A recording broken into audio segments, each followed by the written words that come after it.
안녕하세요. 최준영 손해하장사입니다. 오늘은 2025년 12월 2일 오전 11시입니다.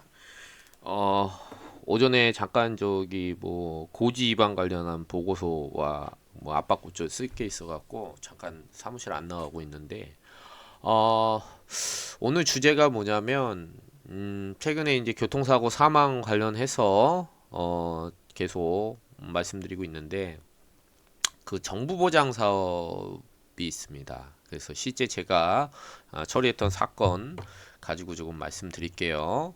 자, 보시면은 요거는 이제 사고 현장인데, 여기 신호등에서 이제 빨간불인데 아이가 그 친구가 이제 건너는 바람에 따라 건넜다가, 요 차는 그 차량은 아닙니다. 벤츠 차량에 이제 쳐서 사망한 사건입니다. 그래서 해당은 그 보시면은 어린이 보호구역에 있고요. 그리고 요게 이제 사고 충격 지점이고, 그리고 또 여기 학교 앞이라 천천히라는 문구가 있기 때문에 과속. 근데 이렇게 이제 파란불에 갔어요. 그래서 어떻게 보면 여기 학생이 잘못 인지를 해서, 이제 보통 아이들은 이제 신호등을 봐야 되는데 다른 애가 건너니까 괜찮나 싶다 싶어갖고 이제 갑니다. 그래서 어린이 보호구역 30km 정도 됐으면은 이제 식별하고 이제 조금 사고를 예방할 수 있었는데 과속을 하다 보니까 그냥 치고 사망한 사고입니다. 그래서 어 이렇게 이제 실황조사 보고서나 교통사고 사실 확인서 같은 경우에는 이렇게 그림하고, 예.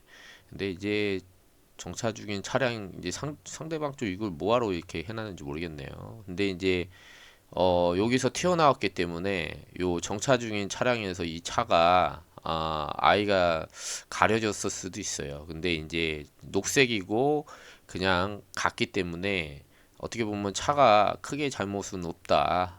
그래서 어, 근데 이제 여기 보면 이제 두 명이 이제 보이시나요? 근데 둘이 이렇게 갔는데 한 친구는 이렇게 많이 안 다쳤고 한 친구만 정면으로 박아서 사망한. 예. 어 그래서 이제 과속으로 이렇게, 예, 30km 초과로 나왔죠. 근데 이제 그 형사비도 해야 되는 상황이고, 또 가해자 같은 경우도 좀 사정이 좀 딱한 상황이었습니다. 그래서 원래는 이제 무보험차 상해로 해야 되는데, 무보험차 상해는 쉽게 말해서 가족 중에 누가 그 차량에 그 보험이 가입돼 있어야 됩니다. 근데 안타깝게도 부모님이 무보험차의 대상은 아니었어요. 예. 그러면 이제 상대가 대포 차량이었거든요. 잠깐 빌린 차였는데 보험이 어, 안 되는 상황이죠. 이제 친구한테 빌렸다는데 그 차가 대포 차량이었어요. 예, 보험이 전혀 없고 그냥 벤츠 차량이었었는데, 소위 말해서 이제 친구가 가오다시 잡으려고, 예, 그냥 타고 다녔던 차입니다. 또 문제가 있긴 하죠. 근데 보니까는 그 웨딩카로 해서 하려고 했다. 근데 웨딩카를 대포 차량을 타고 다니긴 좀, 그래서 여러 가지 좀 문제가 좀 많았던 사건입니다. 근데 중요한 것은 어 오지랖이죠, 오지랖. 예, 가해자가 어 그 뭡니까? 웨딩차를 대여를 했다고 하는데 친구한테 친구들의 우정이 한 아이의 생명을 앗아가는. 근데 이제 보험이, 예, 제대로 되지 않은, 어떻게 보면은 좀 운이 없었다. 예, 이렇게 보이지만 또 아이의 사망으로 인해서 또 부모님들 많이 슬퍼하셨고, 진짜 뭐 저도 아이가 이때 당시에 여담이지만 이제 첫째가 있었는데 둘째를 낳을까 고민을 했었어요.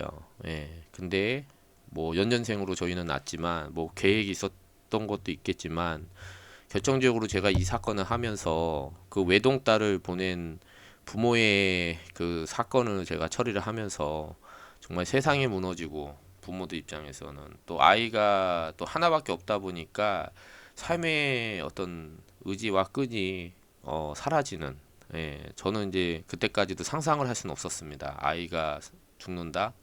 근데 막상 그런 사고를 접하고 제가 끝까지 마무리하고 형사합의까지 했었는데 이 사건을 보니 그래도 이 부모한테는 두째가 있었으면 정말 절망적인 상황에서도 좀 마음의 위안이 되지 않았을까. 그래서 제가 와이프한테 이 사건을 얘기를 하고 두째를 낳았으면 좋겠다 라고 또 진지하게 얘기를 해서 우리 수민이가 태어난 계기가 됐던 사건입니다. 저한테는 정말 뜻깊고 되게 평생을 제가 이 업을 할지는 모르겠어요. 근데 죽는 날까지 잊을 수 없는 그런 사건입니다. 저한테는 어떻게 보면 되게 어, 마음에 깊숙한, 부모님들도 다 기억이 나고요. 지워지지 않은 상처 같은 사건이고요. 어, 이때 당시 아이에 대한 그 판결이 나왔어요. 그래서 위자료가 어떻게 보면 이제 이때 당시는 위자료가 보시면 4천, 4,500이었습니다. 근데 지금은 너무나 당연하죠. 위자료가 8천만 원이 너무 당연한데 이때 당시 마침 이 판결이 같은 경우에 아이들은 헌법에 기초해서 향후에 지금 사망했지만 자랐다면 직업을 선택하고 또 교육받고 이런 것들이 어떻게 보면은 성인보다는 더 긴 시간을 혜택을 받아야 됨에도 불구하고 일찍 사망했기 때문에 그런 것들을 다 감안을 해서 위자료액을 일반 성인보다는 더 높게 책정하는 것이 그 공평 손해의 분담이라는 측면에서는 가혹하지 않다. 그렇죠? 예. 자, 그래서 그 이때 당시에 뭡니까? 1억 원으로 상향해서 결정을 했고 그런 판결입니다. 그래서 이것도 제가 제출을 했고 아무래도 좀 과실이 많겠죠. 보시면은 여기가 이제 좀 비슷한 그 사고인데 거의 과실이 한 70%에 가깝습니다. 횡단보도에 적색 신호에 아이가 건넜기 때문에 근데 이제 상정가구 아이임을 감안해서 10%를 빼고 또 상대방이 혼자 걷는 것이 아니라 자기 친구하고 건넜잖아요. 그래서 집단 횡단해서 눈에 식별하기 좋다. 그리고 마지막 그 상대방 쪽에 그 속도 위반의 과실이 있다라고 해서 이런 게 다 없다면 일반적으로 그때 당시에는 빨간불에 신호 위반을 보행자가 한 경우에는 횡단보도라 할지라도 신호를 차가 위반한 것이 아니라 보행자가 위반했기 때문에 과실이 많습니다. 자, 그래서 이런 것들 다 합산했고, 왜 그러냐면 이게 정부보장 사업 같은 경우에는 물론 이제 이런 판결문도 제가 다 검수를 해서 같이 넣었지만 정부보장은 보험회사가 처리를 하는 겁니다. 보험회사에서 다투는 건 아니에요. 왜냐면 정부보장이라는 거 이해하셔야 되는 게 뭐냐면 우리가 보험료를 내면 그 보험료의 일정 부분을 사회적 기금으로 적립을 합니다. 그 보험회사 가져가는 게 아니에요. 그래서 만약 이런 사고, 보험이 없는 사고에 대해서 국가에서는 어떻게든 대처를 해야 됩니다. 그래서 일반 그 사기업에서 걷는 보험료의 일부분을 적립을 하고 이런 사고가 발생했을 경우에 보험회사가 대행을 하게 됩니다. 그래서 어떻게 보면은 뺏긴 건 아니지만 적립했던 사회적 기금을 보험회사가 다시 찾아오는 거기 때문에 보험회사 입장에서는 상당한 이익이 발생하는 거예요. 그래서 정부보장 사업 같은 경우에는 이렇게 보험이 안 되는, 물론 이제 내가 무보험차 상해라고 하는 그 보험이 가입이 돼 있다면 그 보험은 자동차 보험에 들어가 있고요. 부모든 어쨌든 간에 아이기 때문에 부모가 자동차 보험에 가입이 돼 있어야 됨에도 불구하고 두 분 다 차량이 없었기 때문에 보험을 할 수가 없었던 겁니다. 그러면 포기해야 될 것이냐? 그게 아니고 내가 보험료를 내지는 않았지만 누군가의 그 뭡니까? 보험을 내신 분들이 이렇게 같이 이런 사고가 발생했을 때 예방하자라고 사회적 기금을 마련한 것을 보험회사가 대행을 해서 예, 찾아주는 거 상당히 좋은 제도라고 생각을 합니다. 예. 많이들 이제 모르셨던 분도 있을 것 같은데요. 이게 바로 정부보장 사업입니다. 그래서 제가 가장 그래도 사고가 조금 사연도 있고 그래서 또 삼성화재에서 잘 아는 센터장님이 계세요. 그래서 그래도 업계에서 뭐 부정할 수는 없지만 그래서 삼성화재가 가장 업계의 탑을 그때 당시 다 1, 2위를 다투고 있었기 때문에 가장 잘 깔끔하게 처리할 거라 생각하고 같이 처리를 했습니다. 그래서 실제 여기 보시면 위자료가 4,500이죠. 그죠? 그리고 그때 당시에 이제 이시소득은 상당히 낮았습니다. 그래서 이런 것들은 쭉 제가 계산을 해서 예, 한 겁니다. 예. 그러니까 요게 이제 왜 두 번을 계산하냐? 이거는 이제 아이가 11살이기 때문에 성년이 될 때까지 그때 당시에는 지금은 19세지만 20세였어요. 그 전체에 11세부터 그때 당시 65세가 아니고 60세였고 60세까지의 호프만에서 그 성년이 될 때까지 호프만을 이제 뺍니다. 예, 그래서 예, 전체 호프만에서 빼서 나온 결론이고, 예, 그래서 위자료는 그렇게 많지는 않습니다. 근데 중요한 것은 이때 당시 속도 위반했다는 거를 어떻게 보면 좀 숨긴 게 있어요. 가해자분이. 그리고 블랙박스도 없었고 그러다 보니 경찰에서는 이게 증거가 없기 때문에 속도 위반이라고 하는 거를 캐치를 못했습니다. 근데 제 입장에서는 어떻게든 과실을 줄여야 됐기 때문에 형사합의를 해드렸고 또 가해자가 솔직하게 본인의 사정과 또 노부모를 모시고 계셨고 또 이번 일로 인해서 예, 원래 경제적으로 이렇게 풍요하신 분은 아니었던 것 같고요. 되게 안타깝죠. 예.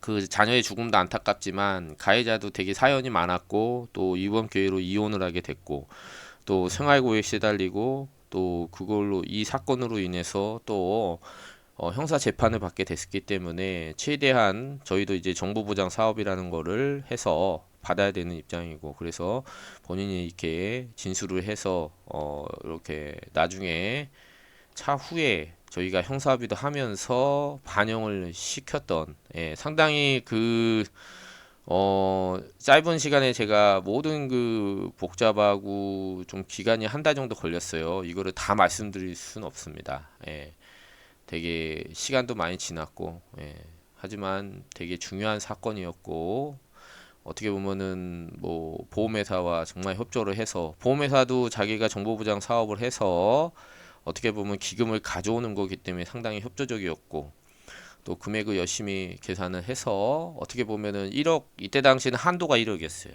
예. 그래서 뭐 거의 한도 정도 맞춰서 다 받아온 겁니다. 예. 그렇죠. 그 근거가 있으면 되는 거니까. 그래서 과실에 있어서의 이 속도 위반이 가장 컸습니다. 과실을 줄이는 데 있어서.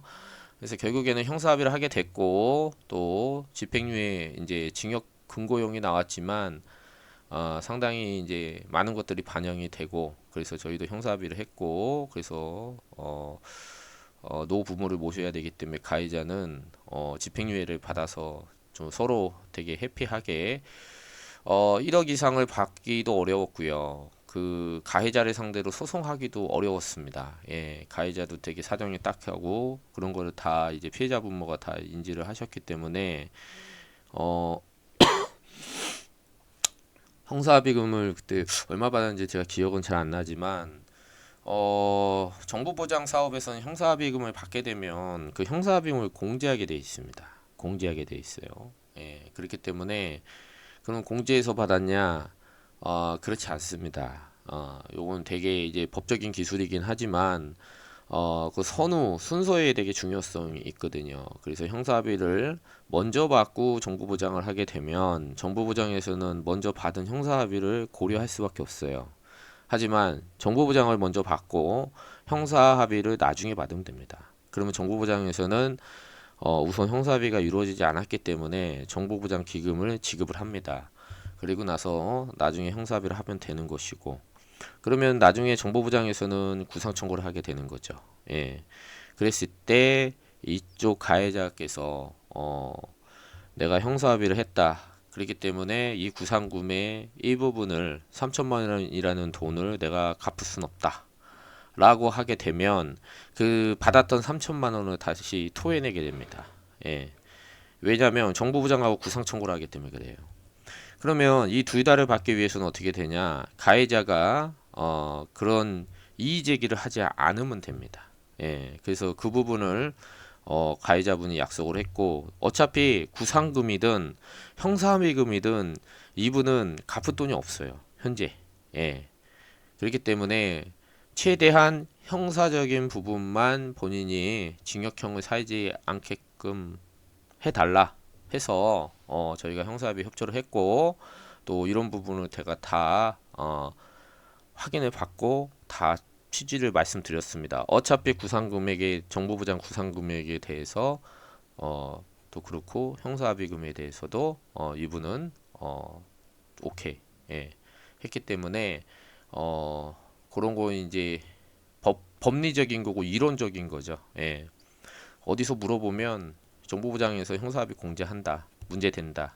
이게 이제 법기술자들이 하는 이구동성적인 얘기지만 실무는 그렇게 돌아가지 않습니다. 법을 알면 그거를 응용할 수 있어요. 예, 법을 악용하는 것이 아니라 고객들을 위해서 응용해서 배려하는 것이죠. 예. 그래서 이제 악용하는 사람을 법꾸라지라고 하죠. 예. 근데 저는 복구라지는 아닌 것 같아요. 그래서 가해자분, 피해자분 모두 오케이 하셨기 때문에 어, 다행스럽게도 형사합의금과 정보보장사업 둘 다 받았다. 예, 이렇게 말씀을 드릴 수 있을 것 같고요. 가해자도 집행유예로 풀려났고요. 피해자분도 만족을 하셨습니다. 예, 보험금을 얼마 받든 그게 뭐가 중요하겠습니까? 아, 11살짜리 사랑스러운 외동딸을 보낸 두 부모님, 저도 지금 오래됐습니다. 한 10년이 넘었던 것 같지만 아직도 기억을 하고 있고요. 저희 둘째가 지금 거의 10살이 돼 가네요. 예, 10살이 좀 안 됩니다. 지금 초등학교 5학년 이제 내년에 올라가는데 우리 수민이를 보게 될 수 있었던 그 계기가 됐던 사건입니다. 저한테는 상당히 의미 있는 사건이고요.